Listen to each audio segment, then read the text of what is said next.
they branch out into multitudinous smaller arteries whose names we're learning in lab and will continue to learn this week, until finally the smallest arteries are called arterioles, which eventually lead into the capillaries.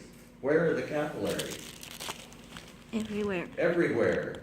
Ah, that's good. And the capillaries, the blood loses most of its pressure. It takes a lot of pressure to force it through the capillaries, and by the time it has been forced through the capillaries, the blood has lost most of its pressure.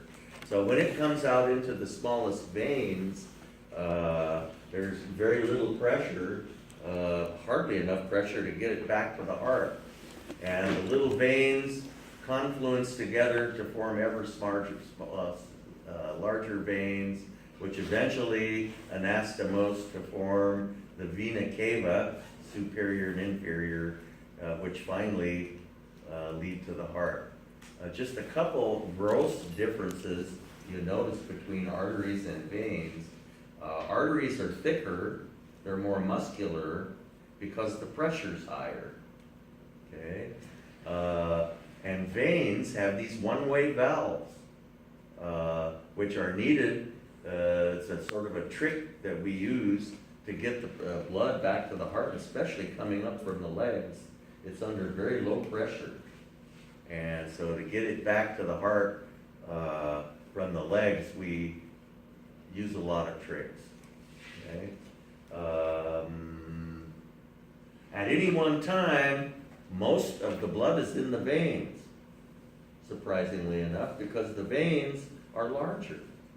Okay? They're large, low-pressure vessels, and so you'll find most of the blood, 60 to 70% in the veins, very little in the capillaries, even though we have thousands of miles of them.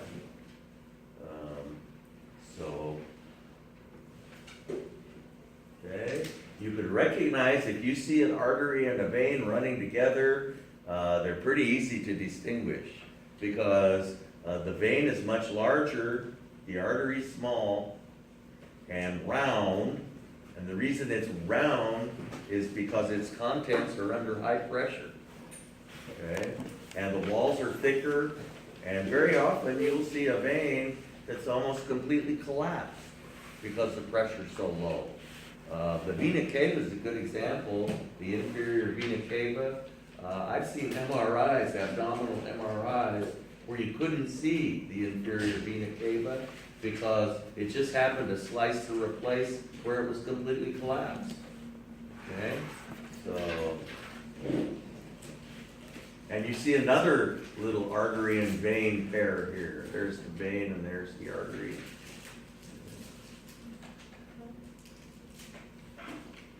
Here's another example. The artery is, these are very small vessels, but the artery is got thicker walls, and the pressure in this little guy is pretty small, but it's certainly a lot more open than this vessel over here, which practically has no pressure in it whatsoever. And blood is just slowly seeping through there. Okay. And so as we get into the smaller and smaller arteries, finally we come to the smallest ones, which are called arterioles. Strategically, they're probably the most important physiological vessels because it is the arterioles that control the rate at which blood is delivered to the capillaries. Okay? And so there we see the capillaries. The arterioles have these little spiral muscles around them, smooth muscle fibers, each one which is innervated by a sympathetic neuron. They're, of course, all we have with capillaries is simple squamous epithelium. Remember, the entire cardiovascular system is lined with simple squamous epithelium, and with a capillary, that's really all there is, pretty much. It's simple squamous epithelium. And the blood loses most of its pressure being pushed through these small vessels. So when it comes out the other side, it has very little pressure indeed, And notice that the veins have many fewer muscles, these little smallest veins called venules. And they anastomose to form ever larger veins, which still don't have a lot of muscles, but they have more than, yeah. So are veins harder to clot than capillaries would be? Oh, we'll get to that. We'll develop that topic. Probably they're easier because the blood is under lower pressures and it's not moving as rapidly. Okay, so here we see the so-called tunics of arteries and veins, and they're analogous. We have the inner tunic, the tunica intima, which is mostly simple squamous epithelium. The tunica media is the muscular portion, and the tunica externa is dense fibrous connective tissue for protection. Okay. But the muscular layer is much thicker with arteries than with veins, which is really, the difference is not really adequately illustrated in this picture. And of course, we have these one-way valves with veins, which we'll talk about. Okay, so there we see just another picture showing the same thing. And we see here the difference shown more adequately in musculature between arteries and veins. And we see the vein is larger and that sort of thing. But each one has 3 tunics. Okay, so the tunica intima is made of simple squamous epithelium, which lines the lumen of the vessel. And very often it's called the endothelium. Okay, a connective tissue basement membrane, which supports the endothelium, and a thin layer of elastic tissue. Not much to it at all. The tunica media is the muscular portion of the vessel, which gives the vessel most of its personality. And arteries which are close to the heart possess a lot of elastic fibers in them because we don't want them to be rigid pipes. We want them to exhibit elasticity so that when the heart pumps a big bolus of blood out into them, that they'll expand with that, and the heart won't have to work as hard to eject its contents into this elastic vessel, which you can sort of imagine to be kind of like a water balloon. Okay, and once the bolus of blood has been pumped into it, it recoils on that and squeezes on it, thus maintaining the pressure so the pressure doesn't drop to 0. As you get further away from the heart, there is less and less elasticity in the muscular layer of the arteries. And finally it disappears entirely. Okay? But the vessels close to the heart, like these, possess a lot of elastic tissue. Okay? The so-called muscular arteries do not. And so we see contrasting descriptions of the elastic arteries and the muscular arteries. And just very simply, the ones close to the heart are elastic arteries and have quite different properties than the muscular arteries. And by the time the blood gets to the muscular arteries, the pressure has already dropped a fair amount. You know, there's still plenty of it, but it's dropped. So, okay. And finally, the outer layer is dense, irregular connective tissue and for protection. So, very leathery outer layer. Because after all, that's what leather is dense, irregular connective tissue. Okay, so the veins possess valves, which we'll talk about later. There's a nice picture that just shows the amount of elastic tissue in arteries versus veins, and you see practically just the ones closest to the heart have very much at all, whereas most of them have some musculature. Even veins possess some musculature, even though, the larger ones. And maybe some of you have noticed when you're getting blood drawn, it's critical that you have some venomotor tone. It seems that like when a person becomes anxious, that you tend to lose your venomotor tone, the muscle tone in your veins, and they sort of collapse. And they have personalities all their own. And sensing your stress, they collapse so that they can't be found. And so that the phlebotomist has a difficult time finding them sometimes. And so you want to, that's why they tap them, to try and restore some venomotor tone, it's called, and get that muscle tone back in the vessel so that they can see it and have a nice lumen to stick their needle in. They never stick their needles in arteries. Arteries are deeper, and you really don't want to be sticking needles in arteries unless you're going to do, unless you're doing angiography or something like that. And I can describe for you the modified Seldinger technique that they use to get the catheter into the femoral artery down here in the groin, and it's not real fun. They basically, just to make sure they don't miss the vessel, they jam it all the way through to out the other side of the femoral artery, and they then slowly pull it back. And first of all, they can, what they have is a great big needle with a cannula in it, sort of a rod stuck into it, that is large enough to accommodate the catheter that they'll eventually put in. And they shove that whole thing, it's called a stylet, is the needle, it's a very large needle. And then they put it, touch it to your femoral artery until and sort of move it around until they feel a good strong pulse. And then they just jam it all the way through.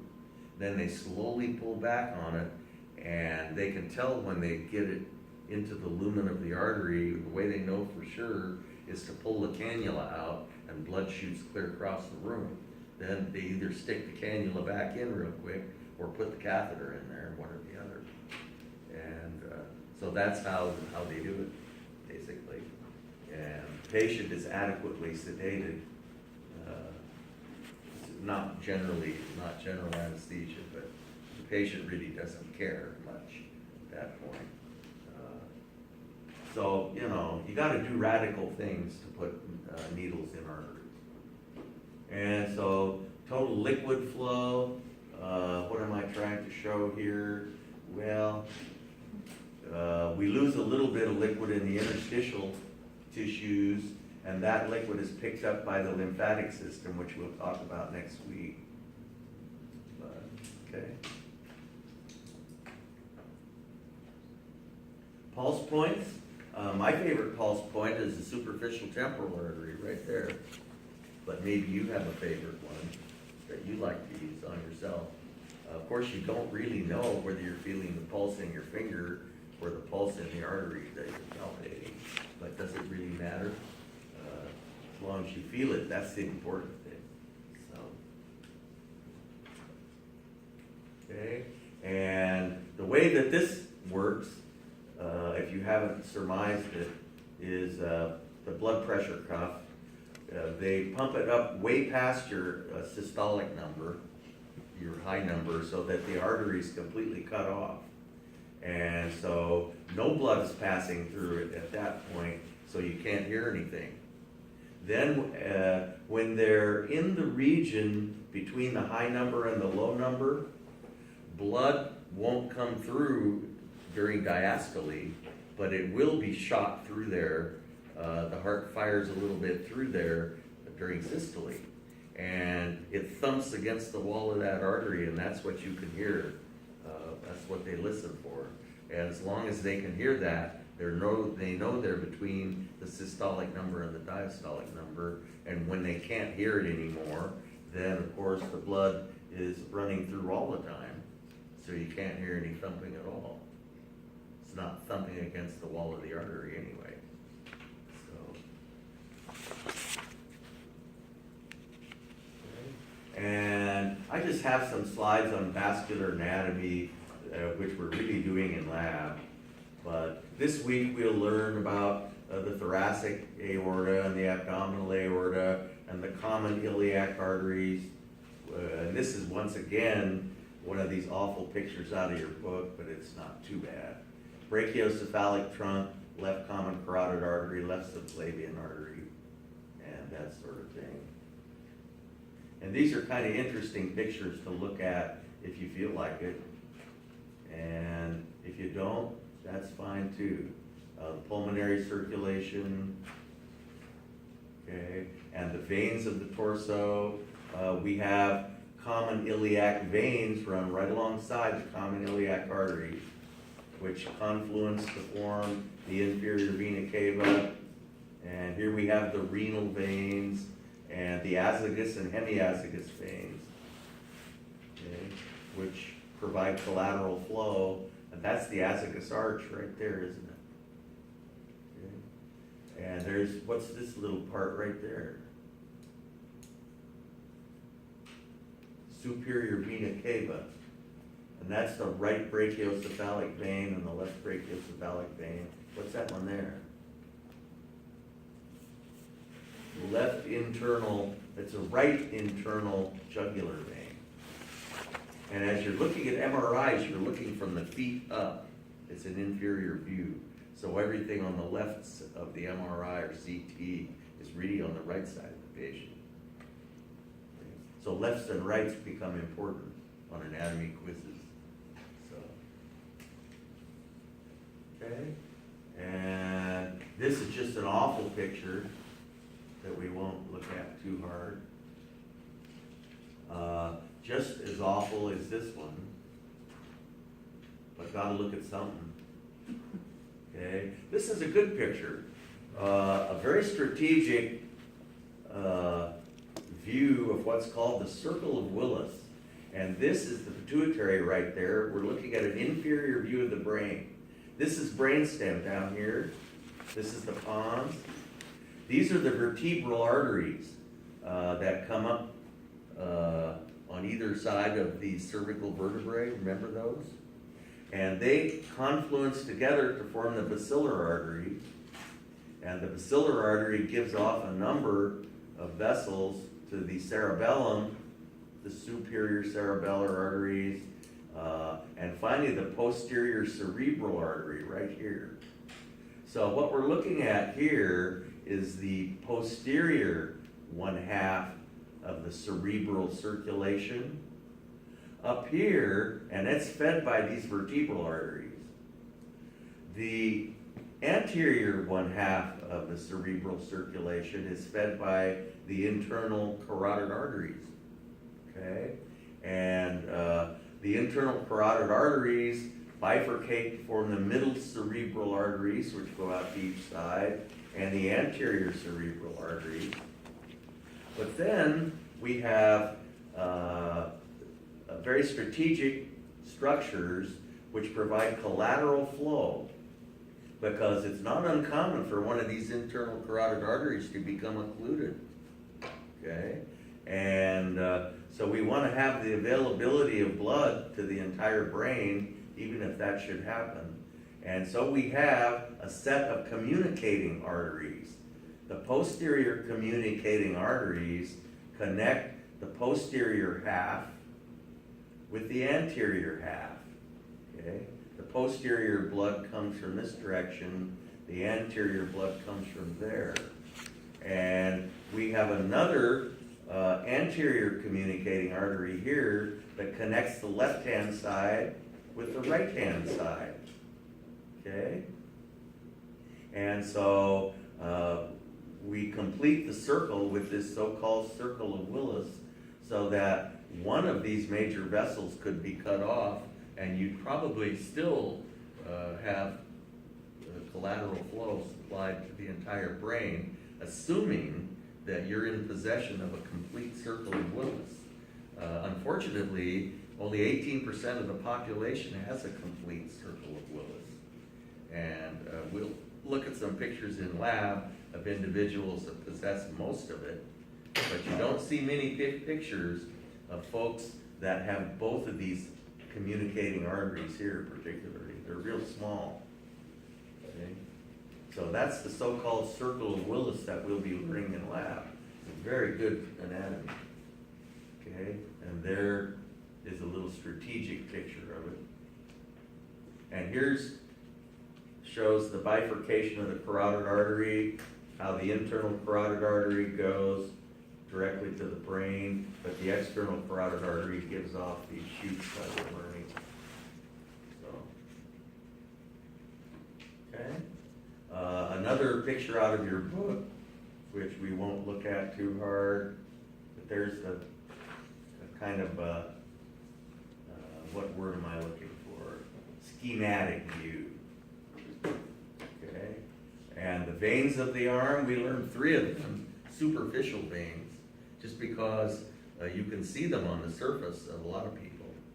And we learned the cephalic, basilic, and median cubital vein, which connect the 2 sides. But we also have deep veins that have names like axillary and subclavian, just like the names of the internal arteries. So you won't find superficial arteries, only superficial veins. And that's what we see, these blue vessels on the surface of our skin, or veins. Okay, and we'll be learning arteries of the leg this week.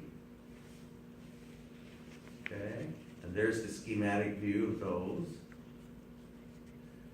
And we'll be learning veins, major veins of the leg.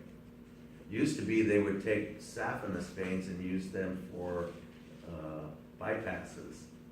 But of course they're not as strong as arteries, so they try and do it with arteries these days. Okay, so the saphenous vein is a superficial vein. The femoral vein and tibial vein are the deep veins. And you recognize the different styles of naming. Words like tibial and femoral are words we've maybe heard before a little bit. Okay, words like saphenous, it's kind of a different kind of name. So that's a superficial vein. Okay, so and we'll be looking at abdominal circulation. Here's the diaphragm. So we're below the diaphragm into the abdominal aorta, and the first major vessel to come off is called the celiac trunk. It trifurcates into 3 vessels which feed the spleen, the stomach, the spleen, and the liver, which is out of the picture over here, which are very important organs. Needless to say. And so all the celiac trunk and the vessels which it nourishes are called the celiac axis. A very important vessel, the next one to come off, is the celiac trunk. The next one down is the superior mesenteric artery, which is a very large vessel that feeds the entire entire right side of the colon and the entire small bowel, some 20 feet long. And so that's a lot of blood runs through that vessel. And the inferior mesenteric artery, not nearly as elaborate, feeds the left side of the colon. And that's all. Okay? The digestive system and associated organs they release a lot of substances into the blood. And the vessels that are like dietary stuff, all the food that you eat is absorbed into the superior mesenteric vein. And a lot of other stuff from the colon is absorbed into the inferior mesenteric vein. A lot of sort of junk from the spleen, like chunks of dead blood cells, remember, die in the spleen. And the bilirubin that they release when they die is all released into the blood via the splenic vein. So the splenic vein, the inferior mesenteric vein and superior mesenteric vein confluence to form the hepatic portal vein, which comes in the bottom side of the liver. And it's the duty of the liver to remove all the stuff that needs to be removed, like a lot of dietary things are absorbed there, some aren't, but a lot of them are, and processed. Amino acids are absorbed there and turned into plasma proteins, and bilirubin is mostly removed there, which is a huge thorn in our side, getting rid of all this very non-polar bilirubin that we're stuck with from all those dead erythrocytes.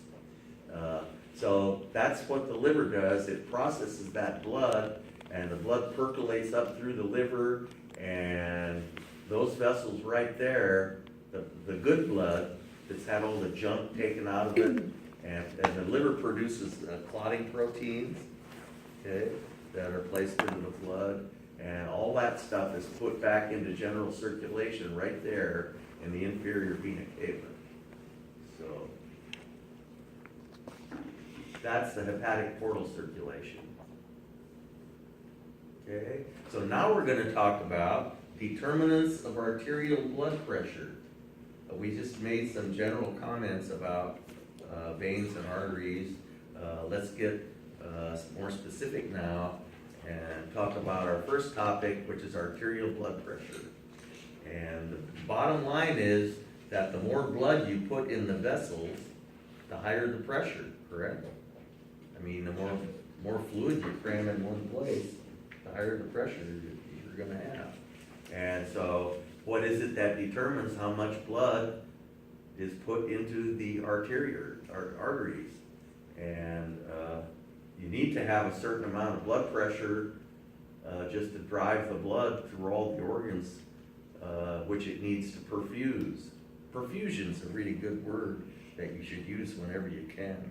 It means just the percolating of blood through an organ. And if an organ is receiving sufficient perfusion or not. Okay. So you can imagine the arteries as being like a big water balloon, elastic water balloon, and we have blood coming in. Where's it coming from? The heart, yeah. And out here at the other end, it's being let out. What is it that's letting it run out?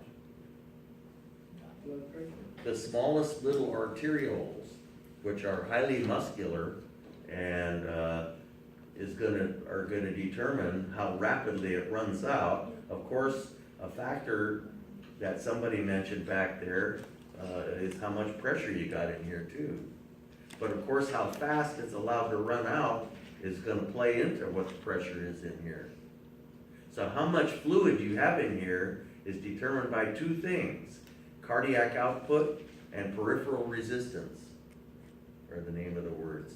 How fast you put it in versus how fast you let it out is going to determine how much fluid you have in this hypothetical reservoir, which we will call the central arterial reservoir, which is kind of just an imaginary container.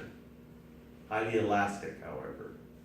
And so you notice that the blood is pumped into, in the first stage, in systole, the blood's pumped in a big bolus, the arteries expand, and then the heart rests, and the elastic arteries recoil on the blood and keep the pressure up, and then it runs out at a rate which is determined by the peripheral vasoconstriction of the smallest arteries, the arterioles.